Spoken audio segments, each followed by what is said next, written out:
In this lesson, we're going to learn about significant figures and exact numbers. The important thing to remember about significant figures is that numbers cannot be more precise than the device used to make the measurement. Imagine we have a ruler that's marked in centimeter increments. I can measure the length of something and say it's between 2 and 3 centimeters, and I can even estimate one decimal place, say 2.5 centimeters. What I can't do is go beyond that. So the precision of that ruler only gets me so far, and my numbers can't be more precise than that ruler. And that's how we have to understand what's going on with significant figures. Because everything we do in science is a measurement. And since we're measuring things, we have to report it with the precision that we know confidently. First, we're going to go through the rules for significant figures. How do we count the number of significant figures, or sig figs, in a value? And then we'll look at how we deal with them when we're doing calculations. So first, the easy rule is any digit that is not 0 is significant. So if I look at a number, 1.234 kilograms, I can say that number has 4 significant figures. If I have a 0 between non-zero digits, then those zeros are also significant. In this case, we have 3 significant figures. In the last example, I have 2 zeros at the beginning, so before the first non-zero digit. And those zeros are merely placeholders. They're making sure that that 8 is in the right place, but they're not actually adding any precision to the measurement. So those are not significant numbers. And as a result, the number or measurement 0.08 liters only has one significant figure. Now we look at what's happening after a decimal place. So for any number greater than 1, all zeros to the right of the decimal point are significant.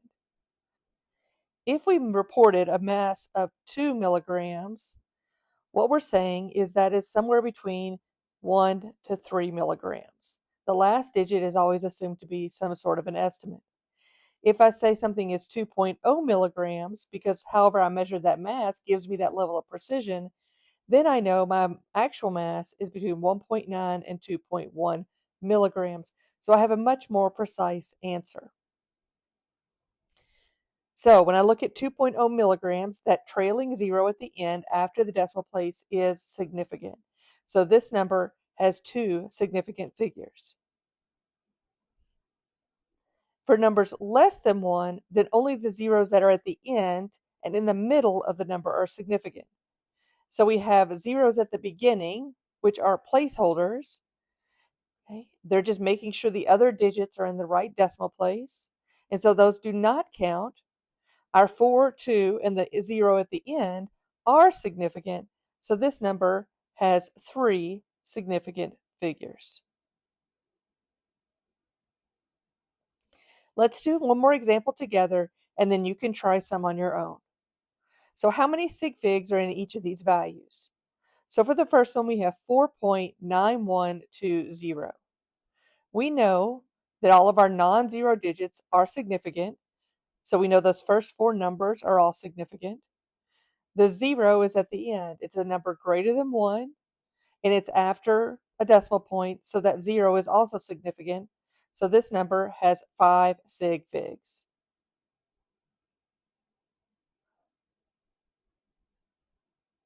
When we look at the next one, we see that we have some zeros at the beginning and a 0 at the end.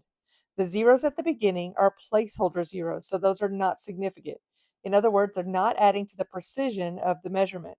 The 0 at the end does add to the precision, so this value has 4 sig figs.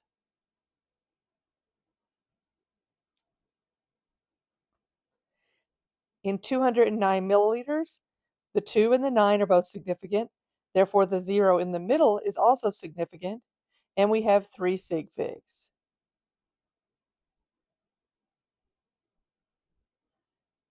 And lastly, for 21.00 kilograms, the 2 and the 1 are both significant. The number is greater than 1, and the zeros after the decimal place are also significant. So we have 4 sig figs here, because those zeros are important to tell us something about the precision of our answer or our measurement. Let's look at some other examples where we're dealing with numbers that are all numerically equivalent to one another. And we're going to skip over the first one for just a minute because we have that 0 at the end, and we didn't really talk about how we deal with zeros at the end when there's not a decimal point involved. So when we look at the second one, what we see is 3.90 times 10 to the second. The 3 and the 9 are obviously significant because those are non-zero digits. And the 0 at the end is also significant because it's after the decimal place and it's a number greater than 1. So it's saying, yes, we know this value to this digit. So this would have 3 significant figures.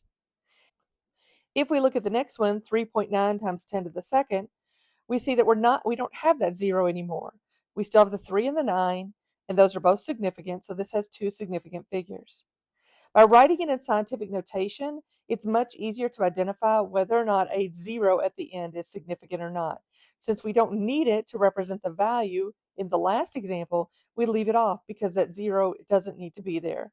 So we can report our values based on the number of significant figures we know, and we can write it in different ways. Numerically, it's the same, but we're worried about measurement, so we have to worry about the significant figures.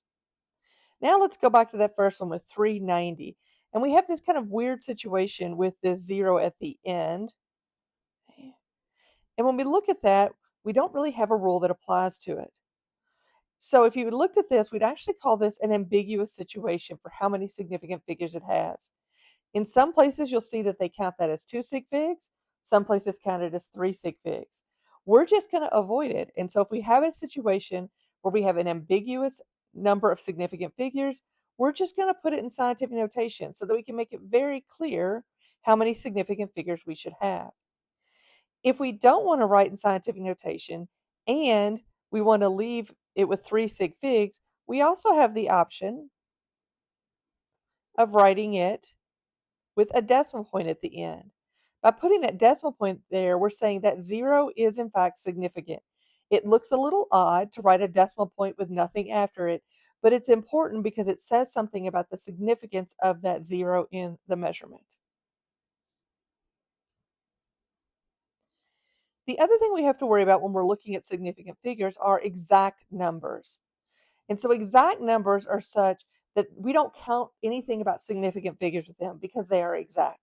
If I say there are 8 people in a room, there are 8 people. I'm not going to have 2.5 people or 3.5 people. It's not an estimate. It is exactly 8 people or 6 eggs.